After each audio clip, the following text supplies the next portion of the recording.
warahmatullahi wabarakatuh. Halo teman-teman semua, perkenalkan kami dari kelompok 4 yang beranggotakan saya, Rida Zubaida nomor urut 14. Saya Dias Wadika nomor urut 16. Saya Faraulia Natasha nomor urut 13. Saya Fisya nomor urut 15. Nah, jadi di sini kami akan mempresentasikan hasil diskusi kami mengenai LKPD Stack NQ. Nah, buat teman-teman semua ini pernah nggak sih pakai fitur Ando atau Redo di aplikasi kayak Microsoft Word? Jadi tindakan yang terakhir dilakukan itu kira-kira dihapus atau diulang? Bagaimana ya fitur Ando atau Redo menggunakan konsep stack? Jadi yang pertama, saya akan menjelaskan mengenai stack untuk Ando terlebih dahulu. Jadi proses Ando ini sendiri tuh untuk aksi terakhirnya di Ando stack diambil dan diterapkan kembali untuk membatalkan perubahan. Aksi tersebut kemudian dipindahkan ke Redo stack jika pengguna ingin mengulang atau kata lainnya Redo tadi, aksi yang baru saja dibatalkan.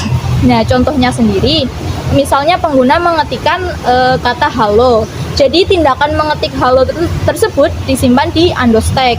Nah, jika pengguna menekan Ando, tindakan mengetik halo dibatalkan atau teks tersebut dihapus. Jadi aksi tersebut dipindahkan ke Redo stack. Nah, kemudian yang kedua ada stack untuk Redo. Jadi ketika pengguna melakukan Ando, aksi-aksi yang dibatalkan dipindahkan ke Redo stack kan. Kemudian untuk diproses Redo, jadi aksi terakhir di Redo stack diambil dan diterapkan kembali. Kemudian setelah diterapkan, aksi tersebut dipindahkan kembali ke Ando stack. Contohnya sendiri, seperti setelah Ando mengetik halo, aksi tersebut ada di Redo stack. Kemudian jika pengguna menekan Redo, teks halo dikembalikan dan aksi mengetik ini kembali dipindahkan ke Ando stack. B. Navigasi di browser. Ketika kamu menjelajahi halaman web, halaman yang terakhir dikunjungi akan ditumbuk dan kamu dapat menggunakan tombol back untuk kembali ke halaman sebelumnya. Pertanyaan, bagaimana penggunaan tombol back pada browser dapat dihubungkan dengan stack? Menurut pernyataan tadi berarti browser menyimpan halaman yang pernah dikunjungi mengikuti aturan LIFO, yaitu last in first out, dan yang menggunakan prinsip LIFO ialah konsep stack. Di sini saya akan menjelaskan yang kedua tentang contoh aplikasi Q dalam kehidupan sehari-hari. Berdasarkan sebuah situasi, di sebuah kasir terdapat antrian, orang pertama tiba akan dilayani terlebih dahulu dan orang yang terakhir akan dilayani paling terakhir atau paling lama. Teman-teman tahu belum aturan yang digunakan? Jadi aturan yang digunakan adalah aturan FIFO atau first in first out, diterapkan dalam situasi antrian terbagi menjadi dua, DQ sama NQ. DQ itu urutan pelayanan, orang yang tiba lebih dahulu di kasir akan dilayani lebih dahulu. Ini berarti bahwa orang pertama yang berdiri di kasir akan menjadi orang pertama yang melakukan transaksi. Kemudian yang kedua ada NQ atau penambahan di belakang antrian. Ketika orang baru tiba, mereka akan bergabung di belakang orang-orang yang sudah ada di antrian. Dengan demikian, setiap orang menunggu giliran mereka berdasarkan urutan kedatangan. Contoh sederhananya nih, ada 3 orang, si A, si B, dan si C. Si A itu lebih datang lebih dahulu. Tentunya si A akan dilayani terlebih dahulu, kemudian si B, terakhir si C. Dengan cara ini, prinsip FIFO memastikan bahwa tidak ada yang dilewati dalam pelayanan. Dari setiap orang mendapatkan giliran sesuai dengan waktu kedatangan mereka. Oke, saya akan menjelaskan bagian B nomor 2B, yaitu proses print pada komputer. Ketika kamu mengirimkan beberapa dokumen untuk dicetak, dokumen pertama yang dikirim akan dicetak terlebih dahulu. Pertanyaannya, bagaimana konsep Q diterapkan dalam antrian dokumen untuk dicetak?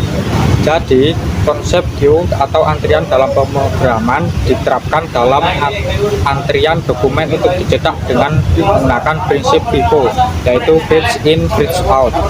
Artinya, dokumen pertama yang dikirim untuk dicetak akan berada di depan antrian dan diproses terlebih dahulu. Kemudian diikuti oleh dokumen berikutnya sesuai urutan pengiriman. Berikut bagaimana konsep Q diterapkan dalam proses print. Nah, penambahan dokumen ke antrian ketika kamu mengirim beberapa dokumen untuk dicetak, setiap dokumen ditempatkan di belakang antrian. Proses ini disebut NQ atau penambahan elemen ke dalam antrian. Proses cetak. Printer akan mengambil dokumen yang berada di depan antrian untuk diproses terlebih dahulu. Setelah dokumen pertama selesai dicetak, dokumen tersebut akan dikeluarkan dari antrian DQ. Nah, untuk urutan FIFO, dokumen yang dikirim lebih awal akan berada di posisi terdepan, dan dokumen yang dikirim belakangan akan berada di posisi belakang. Dokumen pertama akan diproses sebelum yang lain, memastikan bahwa dokumen dicetak berdasarkan urutan pengiriman. Jadi dengan menggunakan konsep queue, manajemen antrian dokumen untuk dicetak menjadi teratur, efisien, dan adil sesuai urutan pengiriman. Saya akan menjelaskan bagian B nomor 3, aktivitas 1. Simulasi penggunaan stak. Situasi kamu sedang membantu di dapur dan meletakkan beberapa piring yang kotor satu persatu ke dalam tumpukan. Tiba-tiba ada permintaan untuk segera mencuci piring yang paling atas. Lakukan operasi push dan pop untuk menambahkan dan mengeluarkan piring. Jadi simulasi operasi push dan pop pada tumpukan piring, yaitu tambahkan piring P1, P2, dan P3 ke tumpukan push. Setelah push, tumpukan P1, P2, dan P3. P3 berada di paling atas. Ambil piring yang paling atas untuk dicuci. Setelah pop, tumpukan P1, P2, P3 sudah diambil untuk dicuci. Jadi hasil akhir setelah operasi adalah setelah push P1, P2, dan P3. Setelah pop P1 dan P2. Saya akan menjelaskan bagian B nomor 3, aktivitas 2, yaitu simulasi penggunaan queue. Situasi kamu berada di antrian untuk membeli tiket bioskop bersama beberapa teman.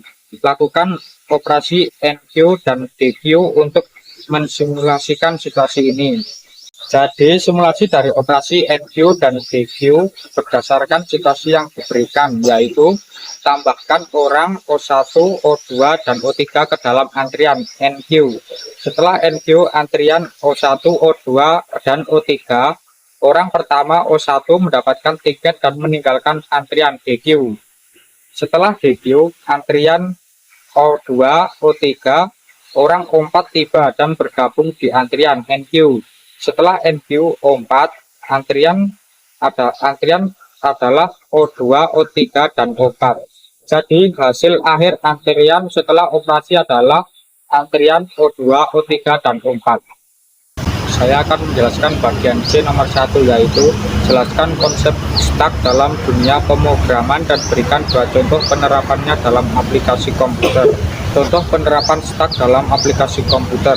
Pemanggilan fungsi, function call stak. Setiap kali sebuah fungsi dipanggil dalam suatu pemrograman, informasi tentang fungsi tersebut seperti parameter, variabel lokal, dan lokasi pengembalian disimpan dalam stak. Ketika fungsi selesai dieksekusi, informasi tersebut dikeluarkan dari stak. Proses ini penting untuk melacak fungsi mana yang sedang aktif dan membantu dalam pengelolaan rekursi. Misalnya dalam rekursi, stak digunakan untuk menyimpan setiap panggilan fungsi sehingga ketika fungsi selesai, program dapat kembali ke fungsi yang sebelumnya dipanggil. Undo atau redo dalam aplikasi pengolah teks.